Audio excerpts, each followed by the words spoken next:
قبل أن يقع بالأرض وطيبوا بها نفسا.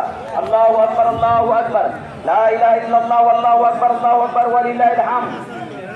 وكان النبي صلى الله عليه وسلم لا يخرج يوم الفطر حتى يطعم ولا يطعم يوم الأضحى حتى يصلي. وقال النبي صلى الله عليه وسلم من كان له ساعة ولم يضحي فلا يقربن مصلنا.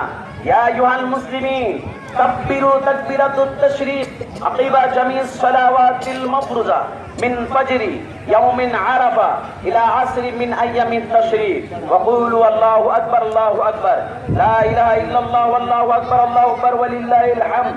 بارك الله لنا ولكم في القرآن المجيد. أعوذ بالله من الشيطان الرجيم. لن ينال الله لحومها ولا دماؤها ولكن يناله التقوى منكم.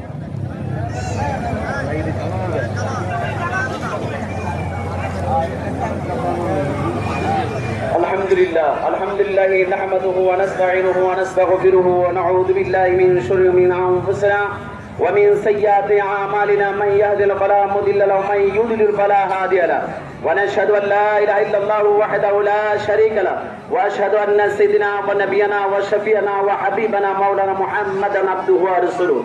اللهم صل وسلم وبارك على سيدنا خصوصا على امير المؤمنين خليفة المسلمين سيدنا ابو بكر الصديق رضي الله تعالى عنه، وعلى كامل الحياة والايمان سيدنا عمر بن الخطاب رضي الله تعالى عنه، وعلى عثمان ذي النورين رضي الله تعالى عنه، وعلى صد الغالب علي بن ابي طالب كرم الله وجهه، وعلى ابن كرم سيد الشباب اهل الجنة الحسن والحسين رضي الله تعالى عنهما، وعلى امهات المؤمنين سيدة نساء أهل الجنة فاطمة الزهراء رضي الله تعالى عنها، وعلى أمهات المؤمنين العباس رضي الله تعالى عنه، وعلى سيد الأنصار والمهاجرين والتابعين رضي الله تعالى أجمعين.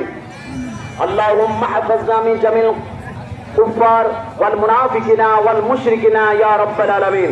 اللهم بركة ورحمة في بلادنا سائر المسلمين، خصوصا بلادنا مسلمين إلى بنغلاديش، وعلى سائر بلادنا واحفظنا بلادنا المسلمين خصوصا إلى العراق وإلى فلسطين يا رب العالمين. اللهم ربنا تقبل هذا العده وهذا القربى يا رب العالمين. ربنا آتنا في الدنيا حسنة وفي الآخرة حسنة وقنا عذاب النار. إن الصلاة تنهى عن الفحشاء والمنكر، إن الله يأمر بالعدل والإحسان وإيتاء ذي القربى وينهى عن الفحش والمنكر والبغي يعظكم لعلكم تذكرون. واستجب لكم على ذكر الله تعالى وعلى وتم وكبر.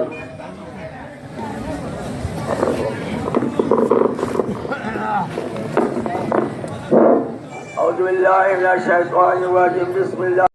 রক্ত মাটিতে পড়ার আগে আমি আল্লাহ পাক তার কুরবান কবুল করে নিই। সুবহানাল্লাহ। ইসমাঈল আলাইহিস সালাম ছুরি চালাচ্ছেন ইব্রাহিম আলাইহিস সালাম তার সন্তানের উপর, কিন্তু তার গলা কাটতেছে না। আল্লাহ বলেন ইব্রাহিম শতবার ইসমাঈলের গলার মধ্যে ছুরি চালাইতে পারো, আমি আল্লাহ তো আগেই কবুল করে নিয়েছি। তোমার অন্তরের খবর আমি রব্বুল আলামিন জানি, অতএব তোমার গলা কাটতে হবে না, গলা কাটাই ছাড়াই আমি তোমার সন্তানের কুরবান আমি আল্লাহ পাক কবুল করে নিয়েছি। সুবহানাল্লাহ বলেন। সম্মানিত হাজিরিন।